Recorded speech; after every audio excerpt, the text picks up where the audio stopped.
its image and receives a mark on his forehead or on his hand.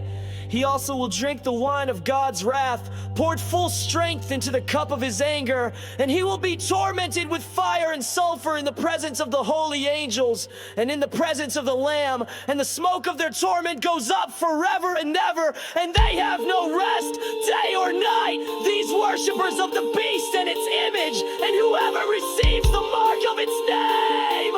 Here is a call for the endurance of the saints, those who keep the commandments of God and their faith in Jesus. And I heard a voice from heaven saying, write this. Blessed are the dead who die in the Lord from now on. Blessed indeed, says the Spirit, that they may rest from their labors, for their deeds follow them.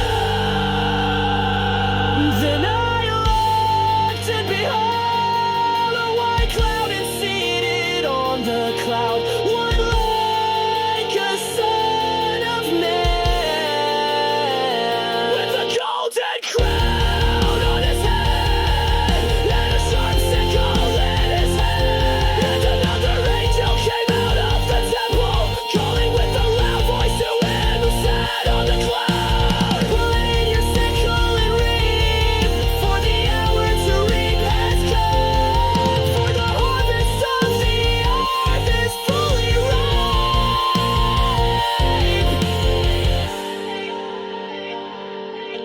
So he who sat on the cloud swung his sickle across the earth, and the earth was reaped.